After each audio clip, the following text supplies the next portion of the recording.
Shalom, chers amis de l'école du dimanche. Nous voici repartis pour un nouvel épisode de notre moment de prédication prophétique. Aujourd'hui, le Seigneur m'emmène à décrier une situation ou à décrier un problème de société et en même temps à communiquer un message à quelqu'un. Ensemble, s'il vous plaît, baissons la tête. Père, sois glorifié aujourd'hui par ce moment. Viens parler au cœur de quelqu'un et viens nous montrer à quel point le monde n'a pas changé. Mais de même, toi aussi Seigneur, tu n'as pas changé. Tu restes le même hier, aujourd'hui, éternellement pour nous. Et nous croyons fermement Seigneur en cette victoire. Amen. Alors aujourd'hui dans le livre de Luc, l'évangile selon Saint Luc, chapitre 6, le verset 6, je vous fais la lecture. Il arriva un autre jour de sabbat que Jésus entra dans la synagogue et qu'il enseignait. Il s'y trouvait un homme dont la main droite était sèche. Les scribes et les pharisiens observaient Jésus pour voir s'il ferait une guérison le jour du sabbat. C'était afin d'avoir sujet de l'accuser. Mais il connaissait leurs pensées et il dit à l'homme qui avait la main sèche, « Lève-toi et tiens-toi là au milieu. » Il se leva et se tint debout. Jésus leur dit, « Je vous demande s'il est permis le jour du sabbat de faire du bien ou de faire du mal, de sauver une personne ou de la tuer. » Verset 10, alors promenant ses regards sur eux tous, il dit à l'homme, « Étends ta main. » Il le fit et sa main fut guérie. Ils furent, et là ce sont les pharisiens, ils furent remplis de fureur et ils se consultèrent sur ce qu'ils feraient à Jésus. Voilà. Alors, c'est quand même assez étrange, c'est-à-dire que l'histoire que je viens de vous raconter est quand même assez choquante. Parce que, vous savez, quand on lit cette histoire, on a l'impression qu'on est dans un mauvais film. Parce qu'en principe, vous savez, quand on est face à un faux prophète, quand on est face à un charlatan, quand on est face à un menteur, en principe, on se dit que les miracles qu'ils prétendent faire là, ce sont des fabrications, ce sont des mises en scène. Généralement, quand on accuse un évangéliste ou un autre prédicateur qui fait des miracles, on dit que les miracles qu'il fait, ce sont des mises en scène. Des gens font semblant d'être malades et puis voilà, ils font semblant aussi d'avoir été guéris. Ou bien les gens sont hypnotisés pour un temps, c'est-à-dire qu'on vous hypnotise pour vous faire croire que vous avez été guéri et puis après, quand l'hypnose finit ou passe, vous revenez à votre état précédent. Généralement, ce sont des fake news. Généralement, lorsqu'on est confronté à un charlatan, à un faux prophète, généralement c'est comme ça qu'on appréhende les choses. Mais voici que, en fait c'est bizarre parce que là, nous sommes vraiment dans un mauvais film. Parce que là, la Bible nous enseigne et nous raconte que Jésus est dans la synagogue le jour du sabbat et il y a un homme qui est malade. Et comme on reconnaît à Jésus chaque fois qu'il rencontre des malades de les guérir, les pharisiens sont là et ils se disent, bon, on va voir si ce type-là va guérir cet homme malade le jour du sabbat. C'est un peu bizarre parce qu'en principe, ils auraient dû, selon moi, si moi j'étais à leur place, je me demanderais, est-ce que Jésus allait guérir cet homme? Un point, c'est tout. Mais non, le fait que cet homme soit guéri ou pas n'était pas la préoccupation des pharisiens. Non, leur préoccupation, c'était de savoir si Jésus allait oser guérir la personne un jour de sabbat. Parce que selon eux, le jour de sabbat, on ne doit rien faire d'autre à part louer Dieu, adorer Dieu. On ne doit rien faire d'autre. Donc, guérir une personne, pour eux, c'est une activité, c'est un travail. Et comme on est le jour du sabbat, Jésus-Christ n'a pas de raison de venir guérir une personne le jour du sabbat. C'est un peu bizarre parce que moi, je ne comprends pas un truc. Si le simple fait de guérir une personne est une activité, je me demande, avant que vous ne vous rassembliez à la synagogue, là, est-ce que vous ne prenez pas une douche? Vous lavez, non? Se laver aussi, c'est une activité. Alors pourquoi est-ce que vous acceptez de prendre des douches, de vous parfumer et de venir à la synagogue, mais pour guérir une personne, ça c'est un problème. Et c'est bizarre parce que tous les pharisiens croyaient que Jésus était capable de guérir. C'est étonnant quand je pense que ce sont ces gens-là qui ont crucifié Jésus-Christ. C'est impossible. Et je ne peux pas comprendre que ce soit ces gens-là qui aient crucifié Jésus. Ils étaient tous conscients que Jésus-Christ était capable de guérir.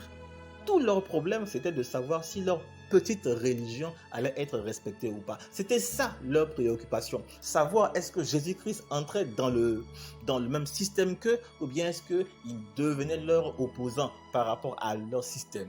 C'est devenu une guerre de religion, c'est-à-dire que Jésus-Christ doit se soumettre à leur religion. Dans leur religion, on ne guérit pas les gens le jour du sabbat.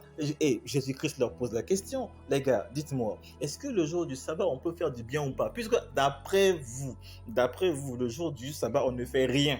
Donc je suppose que même le jour du sabbat, on ne rend pas service à son frère.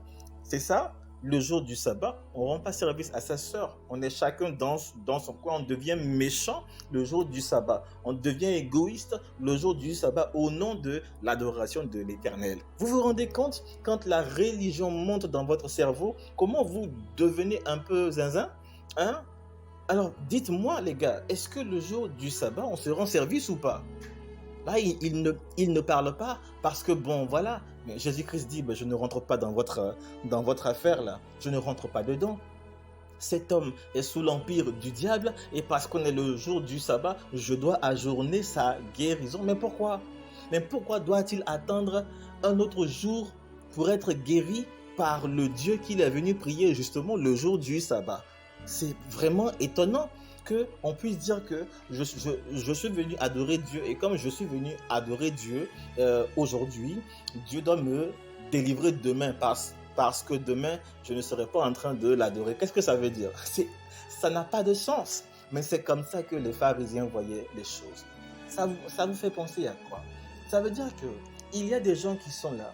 Quand vous voulez apporter quelque chose de plus à votre société, il y a toujours des gens qui sont là pour vous combattre. Quand vous voulez qu'il y ait plus de transparence dans une entreprise, dans les finances d'une entreprise, il y aura des gens qui vont tout faire pour qu'on vous chasse de l'entreprise. Quand vous venez à un poste et que vous voulez être réglo, les gens vont venir, ils vont vous combattre. Pourquoi? Parce que le monde entier fonctionne sur la corruption. Ils ont beau crier transparence, transparence, mais le monde vit de corruption. Le monde vit de malversation. C'est de cela qu'il est question. Alors quand vous venez avec de bonnes idées, on vous dit écoute, ici on n'est pas à l'église, hein, donc toutes tes idées de je sais pas morale, non, tu laisses ça à la porte. Ici voilà comment est-ce que le système se passe.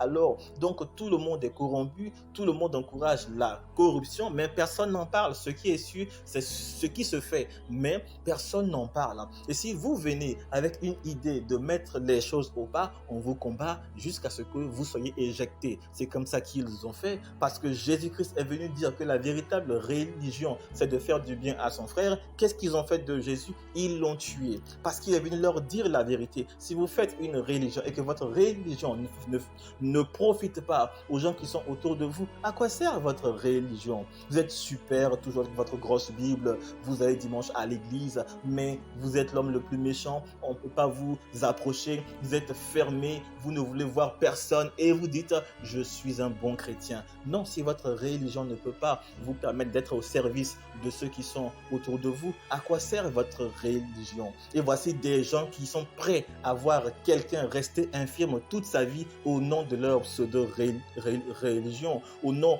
de leur pseudo-croyance. Ils préfèrent laisser le monsieur là infirme parce que d'après eux, c'est comme ça que leur religion fonctionne. Ce genre de religion-là, je n'y participe pas. Je n'y participe pas et Jésus-Christ non plus n'y a pas participé. Il leur a dit, il n'y a pas un moment spécifique pour faire du bien à quelqu'un. Il n'y a pas un temps spécifique pour faire du bien à quelqu'un. Et c'est pourquoi je vous encourage toujours à faire du bien partout où vous êtes, à vous comporter de manière toujours honnête. Parce que sachez-le, c'est vrai qu'on a tué Jésus, mais il est revenu 3 jours plus tard à la vie. C'est ce que nous croyons, nous, enfants de Dieu. Ça veut dire que si à cause de votre droitesse, à cause de votre cœur à cause de votre droiture et que les gens vous combattent et veulent vous anéantir, sachez-le que Dieu ne permettra pas que vous soyez cloués. Non, Dieu ne permettra pas. Je vous invite dès maintenant à être des femmes et des hommes intègres. Je vous invite dès maintenant à être des femmes et des hommes qui tendent la main à ceux qui en ont besoin. Jésus-Christ a vu un homme qui était infirme, il lui a tendu la main. C'est à vous aussi de tendre la main à ceux qui en ont besoin, parce que c'est ça la véritable religion. C'est de tendre la main à ceux qui sont nécessiteux. C'est de faire du bien autour de vous. Vous devez être à l'image de notre Seigneur Jésus-Christ et ne pas laisser la veuve et l'orphelin sans rien. Vous devez penser à ceux-là qui sont dans le besoin et leur venir en aide. Et encore, sachez-le, Jésus-Christ, lorsqu'il guérit cet homme qui a la main sèche, que signifie la main sèche? La main sèche, en fait, c'est la malédiction.